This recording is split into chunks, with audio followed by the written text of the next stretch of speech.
Then somebody's going to type something, and we've got to store their answer someplace. Now, we're expecting them to type in some integer, so we're going to create an integer. And we're going to have to create a variable to store what they typed in, and we want to give our variable some meaningful name so we know what it means. So we'll call it something like answer. And then we'll just come in here, and then we'll just come in and we'll do input dot next int.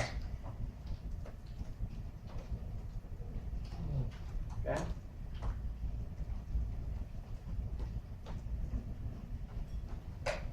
Now at this point, we'll just print out on the screen this out. Your answer is, and we're going to print that out.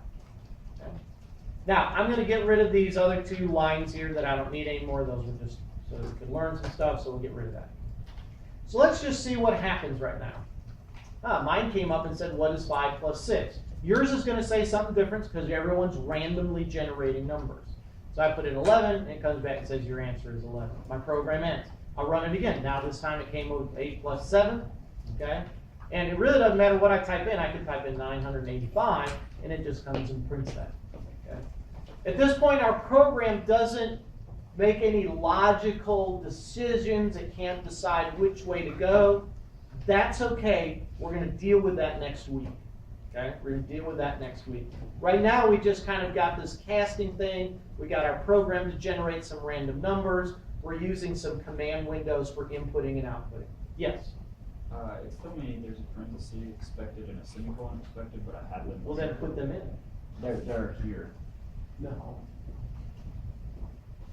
That's because you're missing a plus sign. Right there.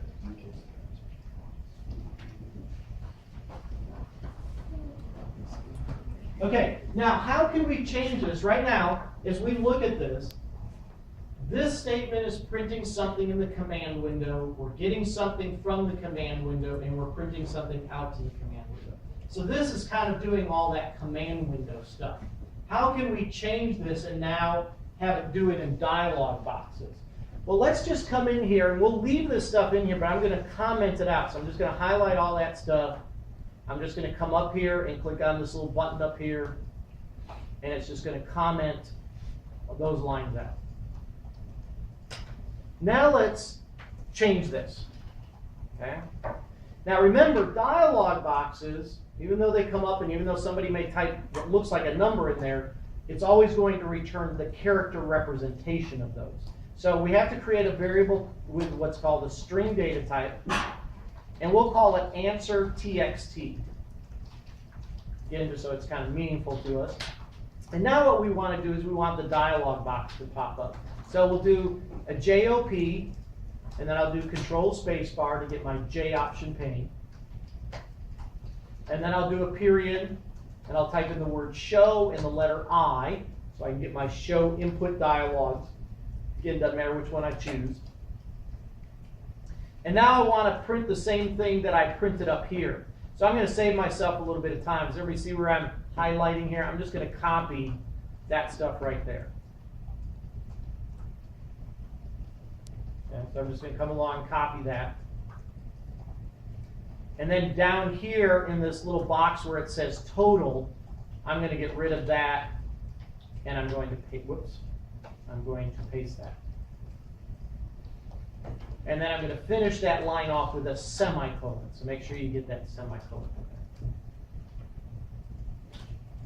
So that's just going to pop up a dialog box. It's going to say what is, whatever num1 is, plus whatever the num2 is. And then there's going to be a text box so somebody can type that in. And whatever they type in there is going to be stored in this variable. Is everybody with me on that? Next, remember what we've got to do is that's the character representation. I want to be able to actually get the number, the numeric value of that, so I've got to do a conversion.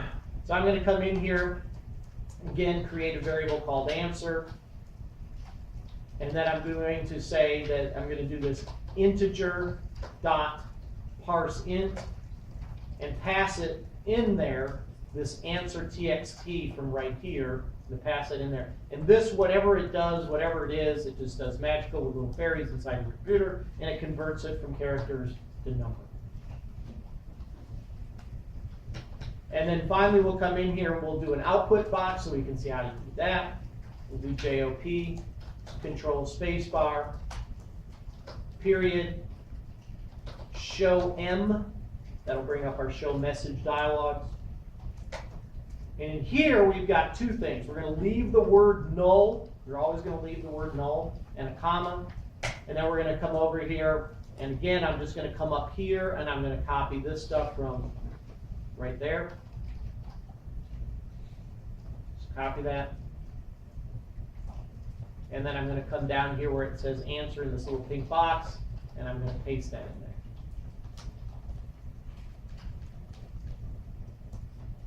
So now we'll see that this program will run exactly like it did before, except now we've got dialog boxes. So now I've got one that pops up and says, what is 9 plus 5? I type in 14, and then it comes up and it says your answer is 14. Again, I run it again, it comes up and it asks me what is 2 plus 1. And it doesn't matter what I type in, I can type in 758, and then it comes and tells me my answer is 758. Again, we're going to add logic to this next week where actually we'll make decisions and it will determine was the answer the correct answer or not. We're just not going to do that today. Okay? So in this program, the main thing I wanted you to see was one, here's the program, here's the same program. Here's what we could do to make it use inputting and outputting through the command window. Here's how we can make inputting and outputting through a dialog box. All right? And I don't know, that might come in helpful with something like a homework assignment or something. Just guessing. All right? Okay, let's create another program here. What was it supposed to respond when you run the program? I'm sorry? What was supposed to be the response to the this program that you created? All it does is pop up whatever answer you got. Answer? Yeah, whatever the person typed in is their answer. That's all it's going to do. Okay, let's create another Java program. Okay, and let's call this outputting.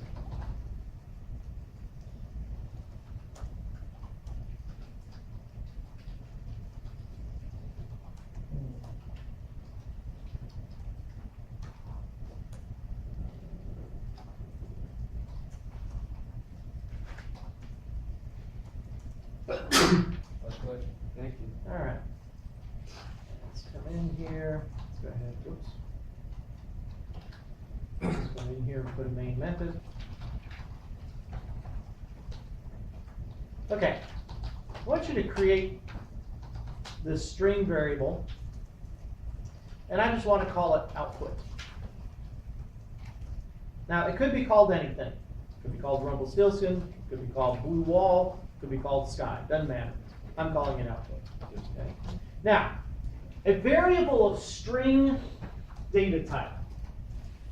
We've had int data types, double data types, Boolean data types that can only hold the word true or false. And we've had char data types. Now, a char data type, remember, can only hold one character. That character could be a question mark. That's one character. Capital T, that could be one character. The equal sign, that's one character. Okay. A string variable, though, can hold as much as we want to in it. Now, how do we tell it what to hold? Well, we come in here and we put a set of double quotes, and then we put whatever we want. It is Friday. Yay! Exclamation point several times. Semicolon.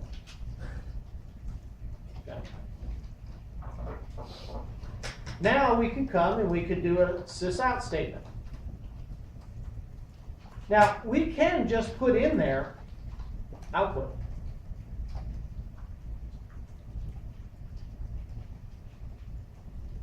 And if we come in here and we run this, yeah, that's what it's going to print, is Friday. Yay.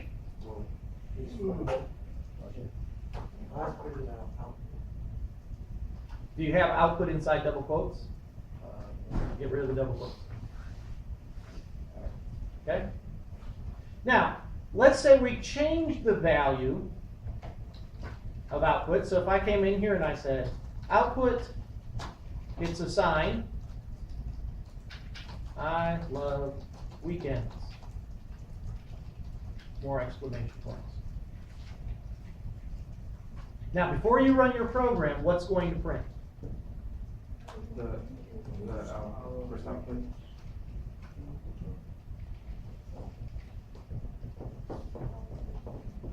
Stafford, what do you say is going to print?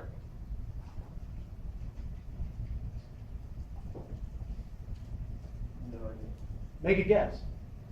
Let's see that first. Do the first line? Okay. Aaron, what do you think? I'll do the second one. Okay. You think it's the second one? Garrett, what do you think? Second. Okay.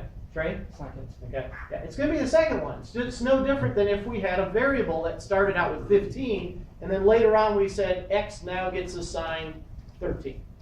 Then it's got 13. So in this case, output originally said this, but it's a variable. Remember, because values can vary. And so now we change the value here to say this. Okay. It's no different. I mean, we just imagine that we had a memory location called output, and we started it out with, it is Friday, ... Okay? That's what started on line 5. Then at line 8 here, I came along and I overwrote all of that, and now it says, I love weekends. And so when we get here and say print what's in the variable output, that's what's going to print. Does everybody follow that? If you don't, raise your hand. Let me clarify it for you. It's just a variable. So whatever the last thing is you put in there. Now, watch this. I want you to come along. Does everybody see where my insertion point is? I want you to add one thing. A plus sign. Now run your program.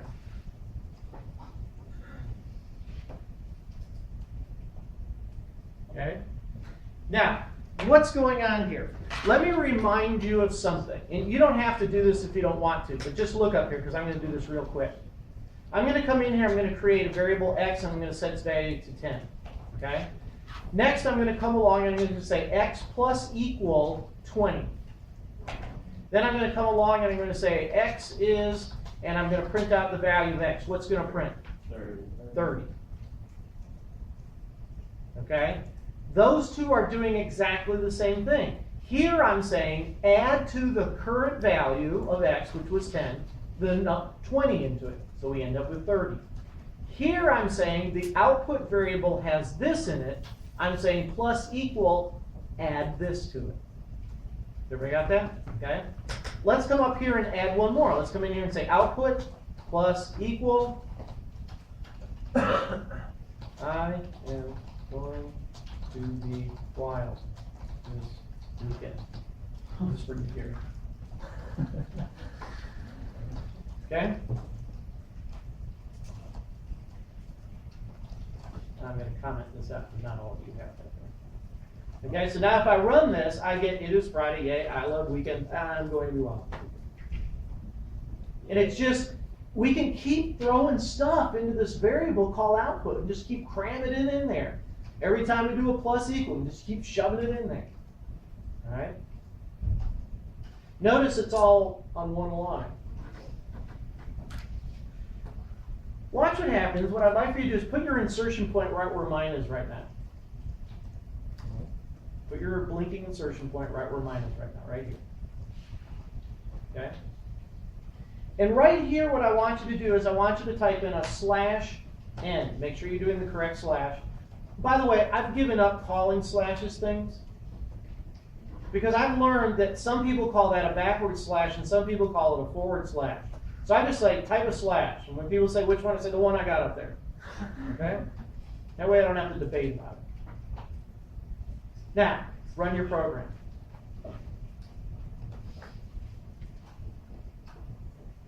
Did you notice I love weekend started on a line down instead of on the same line?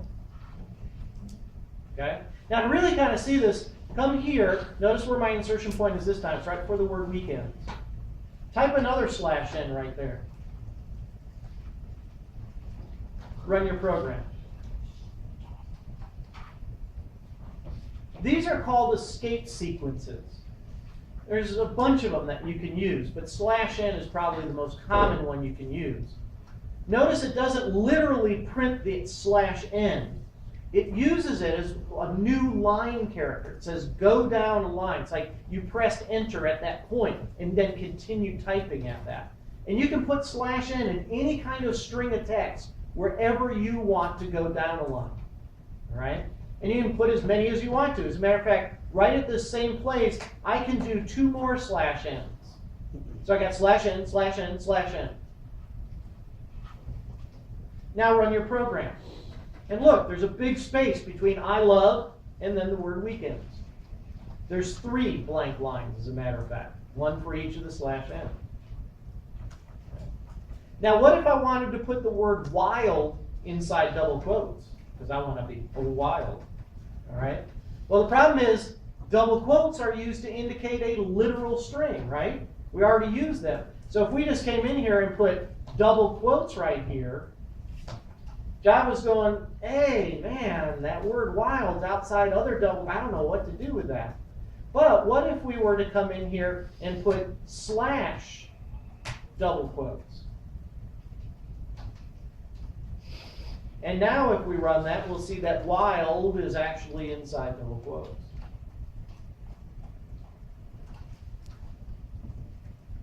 Everybody following along so far? Okay. And what if, like before the word going, for some reason, I wanted to type a /. Whoops, didn't want to do that. A /.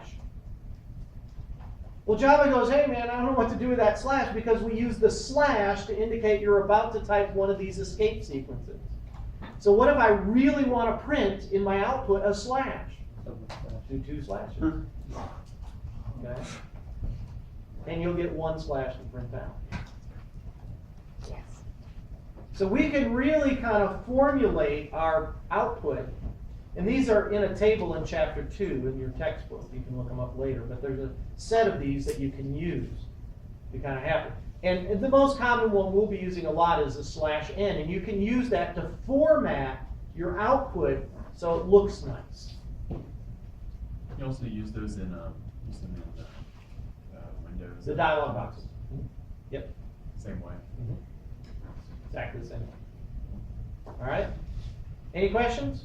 Okay, remember your homework is going to be due Monday at 6 p.m. And then from Wednesday at noon to Friday at noon will be the test. You can start looking over that. You can come see me with questions, anything like that.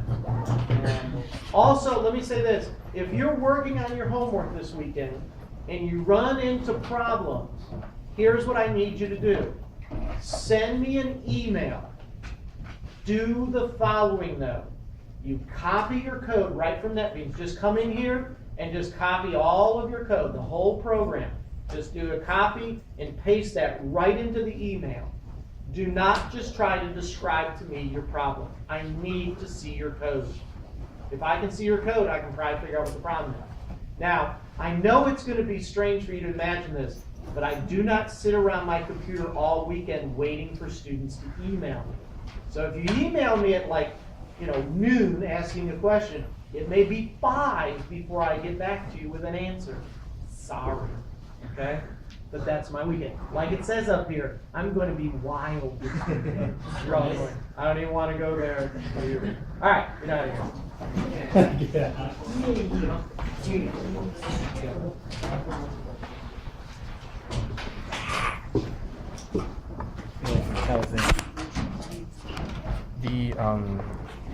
The conference that I'm going to next Wednesday, we're leaving at 1